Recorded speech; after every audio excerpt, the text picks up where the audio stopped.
আসসালামু আলাইকুম। সবাইকে স্বাগত জানাচ্ছি বিডি দর্পণের নিয়মিত আয়োজন আজকের দুনিয়ায়। আপনাদের সঙ্গে আছি আমি তাসনিম হুসাইন। চলুন জেনে নেওয়া যাক সারা বিশ্বে এ পর্যন্ত ঘটে যাওয়া আজকের প্রধান খবরগুলো। গাজা ভূখণ্ডে ফের ব্যাপক আকারে বিমান হামলা শুরু করেছে ইসরায়েল। ভয়াবহ এই হামলায় নিহত ফিলিস্তিনিদের সংখ্যা 200 ছাড়িয়েছে। নিহতদের মধ্যে শিশুরাও রয়েছে। আহত হয়েছেন আরও বহু মানুষ। আল জাজিরা চ্যানেল তাদের সরাসরি সম্প্রচারিত আপডেটে জানিয়েছে, গাজায় যুদ্ধবিরতির অবসান ঘটিয়েছে ইসরায়েল এবং এরপর অবরুদ্ধ এই উপত্যকা জুড়ে বিমান হামলা শুরু করেছে। বর্বর এই হামলায় এখন পর্যন্ত 200 জনের বেশি ফিলিস্তিনি নিহত এবং অন্যান্য আরও অনেকের আহত হওয়ার খবর পাওয়া গেছে। চলতি বছরের 19 জানুয়ারি হামাসের সাথে শুরু হওয়া যুদ্ধবিরতি থেকে গাজায় এটি ইসরায়েলের সবচেয়ে বড় হামলা। বিমান হামলায় হামাস কমান্ডার এবং রাজনৈতিক কর্মকর্তাদের লক্ষ্যবস্তু করা হয়েছে বলে ইসরায়েল দাবি করেছে। ইসরায়েলের সম্প্রচার কর্তৃপক্ষ জানিয়েছে, ফিলিস্তিনি সশস্ত্র আন্দোলনের সিনিয়র ব্যক্তিত্বদের লক্ষ্য করে সর্বশেষ এই হামলা চালানো হয়েছে। গাজা উপত্যকা জুড়ে ইসরায়েলি বিমান হামলায় নিহত ফিলিস্তিনিদের মধ্যে শিশুরাও রয়েছে বলে জানিয়েছে আল জাজিরা। ইসরায়েলি প্রধানমন্ত্রী বেনিয়ামিন নেতানিয়াহুর কার্যালয় জানিয়েছে, আলোচনায় ব্যর্থ হওয়ার পর আবারও হামলা শুরু হয়েছে। মার্কিন সংবাদ মাধ্যম এক্সিওসের প্রতিবেদক বারাক রভিদের মতে, হামাস যুদ্ধবিরতি বাড়ানোর মার্কিন প্রস্তাব প্রত্যাখ্যান করার পর ইসরায়েল গাজায় আবারও সামরিক অভিযান শুরু করেছে বলে জানানো হয়েছে। 6 সপ্তাহ ধরে চলা প্রথম পর্যায়ের যুদ্ধবিরতি চুক্তির দ্বিতীয় পর্যায়ে ইসরায়েল প্রবেশ করতে অস্বীকৃতি জানানোর পর ইসরায়েল এবং হামাস মধ্যস্থতামূলক আলোচনা শুরু করেছিল। এছাড়া ইসরায়েলি সেনাবাহিনী জানিয়েছে, তারা গাজায় ব্যাপকভাবে আক্রমণ চালাচ্ছে। তারা বলেছে, রাজনৈতিক নেতৃত্বের নির্দেশে ইসরায়েলে সামরিক বাহিনী এবং শিন বেত গাজা উপত্যকা জুড়ে হামাসের লক্ষ্যবস্তুতে ব্যাপকভাবে আক্রমণ করছে। যুক্তরাষ্ট্রের প্রেসিডেন্ট ডোনাল্ড ট্রাম্পের সঙ্গে আলোচনা করে গাজায় হামলা করেছে ইসরায়েল। হোয়াইট হাউস বলেছে, গাজায় সর্বশেষ হামলার আগে ট্রাম্পের সাথে পরামর্শ করেছিল ইসরায়েল। সোমবার থেকে যুদ্ধবিরতির অবসান ঘটিয়ে ফিলিস্তিনের অবরুদ্ধ গাজা ভূখণ্ড জুড়ে ফের ব্যাপক আকারে বিমান হামলা শুরু হয়েছে বলে জানায় ইসরায়েল। ভয়াবহ এই হামলায় নিহত ফিলিস্তিনিদের সংখ্যা 200 ছাড়িয়েছে। নিহতদের মধ্যে শিশুরাও রয়েছে। আল জাজিরা বলছে, গাজায় সর্বশেষ আক্রমণ শুরু করার আগে ইসরায়েল মার্কিন প্রেসিডেন্ট ডোনাল্ড ট্রাম্পের সাথে পরামর্শ করেছিল বলে জানিয়েছে হোয়াইট হাউসের প্রেস সেক্রেটারি ক্যারোলিন লেভিট।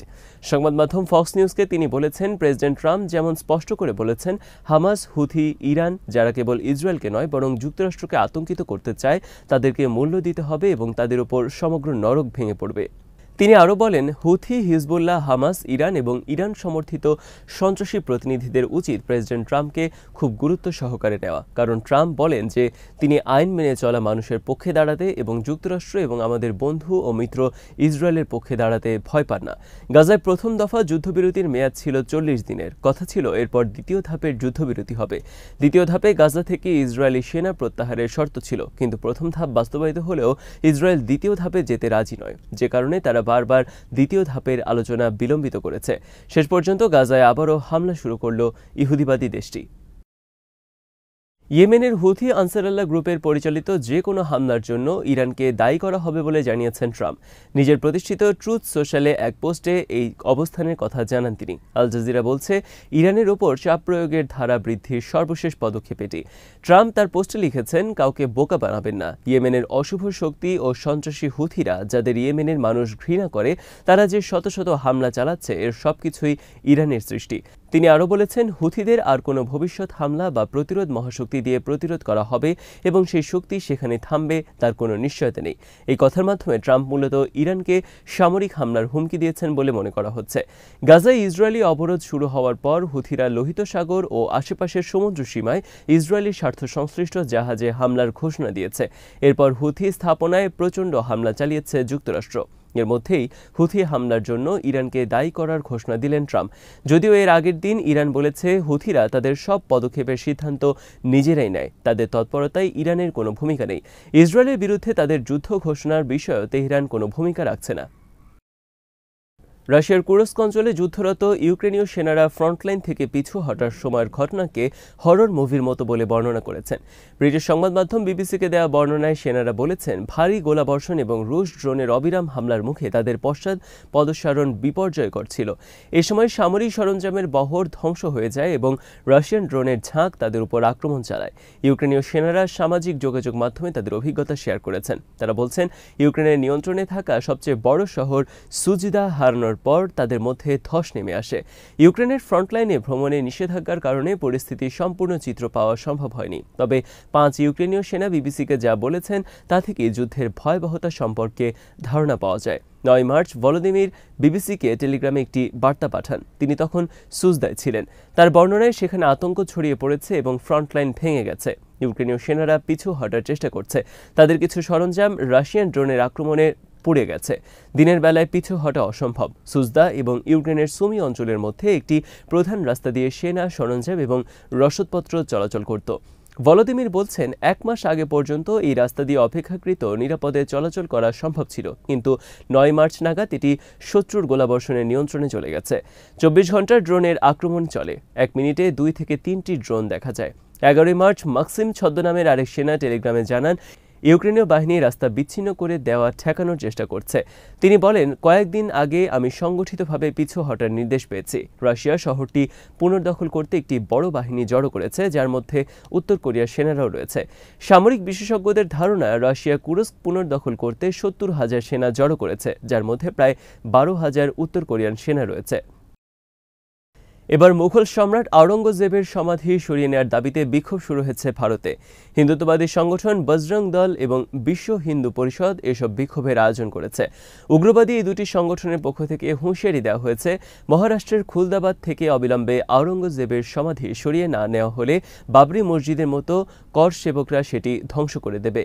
তারা মহারাষ্ট্র সরকারকে শিগগিরই সমাধিটি অপসারণের আহ্বান জানায় এবং সতর্ক করে দেয় যে যদি কোনো ব্যবস্থা নেওয়া না হয় তাহলে বিক্ষোভ শুরু হবে এবং প্রয়োজনে তারা রাস্তা অবরোধ করে কর সেবার মাধ্যমে সমাধিটি ভেঙে ফেলবে। বিশ্ব হিন্দু পরিষদের আঞ্চলিক প্রধান কিশোর চৌহান জানান, বজরং দলের আঞ্চলিক সমন্বয়কারী নীতির মহাজন এবং সন্দেশ ভাগড়ে বলেন, আওরঙ্গজেবের সমাধি দাসত্ব, পরাধীনতা ও নৃশংসতার স্মারক ছাড়া আর কিছুই নয়। মহারাষ্ট্রের উপমুখ্যমন্ত্রী একনাথ শিন্দের শিবসেনা সদস্য, রাজ্যের মন্ত্রী সঞ্জয় শিরসাদ বিশ্ব হিন্দু পরিষদ এবং বজরং দলকে দাবির সমর্থন জানিয়ে তিনি বলেন, তার দল দৃঢ়ভাবে বিশ্বাস করে যে সমাধিটি অপসারণ করা উচিত। সোমবার পুনে, নাগপুর, মুম্বাই সহ মহারাষ্ট্রের বেশ কয়েক জায়গায় এ নিয়ে বিক্ষোভ হয়েছে। একে কেন্দ্র করে ব্যাপক সাম্প্রদায়িক উত্তেজনা ছড়িয়ে পড়ছে বলে জানা গেছে। এর পাশাপাশি ধর্মগ্রন্থ পোড়ানোর গুজব ছড়িয়ে পড়ায় পরিস্থিতি আরও জটিল হয়েছে। এই ঘটনায় এখনও পর্যন্ত 2 জন আহত হয়েছেন বলে জানায় স্থানীয় নিরাপত্তা কর্মীরা। ভারতীয় সংবাদ মাধ্যম পিটিআই এর প্রতিবেদনে বলা হয়েছে, মধ্য নাগপুরের বিভিন্ন এলাকায় পাথর নিক্ষেপের ঘটনা ঘটে। এই সংঘর্ষ পরে কোতোয়ালি এবং গণেশপেথ এলাকাতেও ছড়িয়ে পড়ে। পরিস্থিতি নিয়ন্ত্রণে আনতে পুলিশ চিতনিস পার্ক এবং মহাল এলাকায় কাঁদানে গ্যাসের নিক্ষেপ করে। এছাড়া শহরে 144 ধারা জারি করা হয়েছে এবং পুলিশ স্থানীয় নাগরিকদের অপ্রয়োজনে বাইরে বের না হওয়ার নির্দেশ দিয়েছে। ফিলিস্তিনপন্থী বিদেশি শিক্ষার্থীদের যুক্তরাষ্ট্র থেকে বহিষ্কার ও নিজ নিজ দেশে ফেরত পাঠানো সংক্রান্ত যে নির্বাহী আদেশ জারি করেছে যুক্তরাষ্ট্রের প্রেসিডেন্ট ডোনাল্ড ট্রাম্প, তাকে চ্যালেঞ্জ করে আদালতে মামলা করেছে আমেরিকান আরব অ্যান্টি ডিসক্রিমিনেশন কমিটি বা এডিসি নামের একটি অধিকার সংস্থা। এডিসি মূলত যুক্তরাষ্ট্রে বসবাসরত মুসলিম এবং আরব বংশোদ্ভূত মার্কিন নাগরিকদের অধিকার আদায়ের একটি নিবেদিত সংস্থা। স্থানীয় সময় রোববার নিউ ইয়র্কের ডিস্ট্রিক্ট আদালতে মামলাটি করেছে এডিসি। মামলার অভিযোগপত্রে ট্রাম্পের এই আদেশকে অসাংবিধানিক বলে উল্লেখ করা হয়েছে। 2023 সালের শেষ দিকে হামাসকে নির্মূল করতে ফিলিস্তিনের গাজা উপত্যকায় সামরিক অভিযান শুরু করে ইসরায়েলের প্রতিরক্ষা বাহিনী। ভয়াবহ সেই অভিযান থামানো এবং ফিলিস্তিনকে স্বাধীন রাষ্ট্র হিসেবে স্বীকৃতি প্রদানের দাবিতে গত বছর যুক্তরাষ্ট্রের বিভিন্ন বিশ্ববিদ্যালয়ের ক্যাম্পাসে বিক্ষোভ শুরু করে ফিলিস্তিনপন্থী শিক্ষার্থীরা। দিনের পর দিন ধরে চলা এই বিক্ষোভে মার্কিন শিক্ষার্থীদের পাশাপাশি যোগ দেন সেই দেশে বসবাসরত অনেক বিদেশি শিক্ষার্থী। ফিলিস্তিনপন্থী বিক্ষোভে অংশ নেওয়ার অভিযোগে সম্প্রতি কলাম্বিয়া বিশ্ববিদ্যালয়ের শিক্ষার্থী মাহমুদ খলিলকে গ্রেপ্তার করে বিশেষ বন্দি শিবিরে রেখেছে যুক্তরাষ্ট্রের কাস্টমস বিভাগের আইনশৃঙ্খলা বাহিনী। যে শিবিরে তাকে রাখা হয়েছে সেখানে নথিবিহীন অভিবাসীদের রাখা হয়, কিন্তু মাহমুদ খলিল নথিবিহীন অভিবাসী নন। যুক্তরাষ্ট্রে স্থায়ীভাবে বসবাসের অনুমতি তার রয়েছে। খলিলকে গ্রেপ্তারের পর ওয়াশিংটন, নিউ ইয়র্ক সিটি সহ বিভিন্ন স্থানে বিক্ষোভ শুরু করেছেন ফিলিস্তিনপন্থী রাজনৈতিক ও মানবাধিকার কর্মীরা। এদিকে শুক্রবার এক সাক্ষাৎকারে যুক্তরাষ্ট্রের পররাষ্ট্রমন্ত্রী মার্কো রুবিও জানান, নিরাপত্তা সংক্রান্ত শঙ্কা থাকায় সামনের দিনগুলোতে আরও অনেক বিদেশি শিক্ষার্থীর ভিসা বাতিলের পরিকল্পনা রয়েছে ট্রাম্প প্রশাসনের। এমন পরিস্থিতিতে ট্রাম্পের আদেশকে চ্যালেঞ্জ করে আদালতে মামলা করল এডিসি। আজ এখানেই শেষ করছি। সবাই ভালো থাকুন, সুস্থ থাকুন আর দেখতে থাকুন বিডি দর্পণ। চ্যানেলটি ভালো লাগলে সাবস্ক্রাইব করুন, সংযুক্ত থাকুন আমাদের ফেসবুক পেজে। আল্লাহ হাফেজ।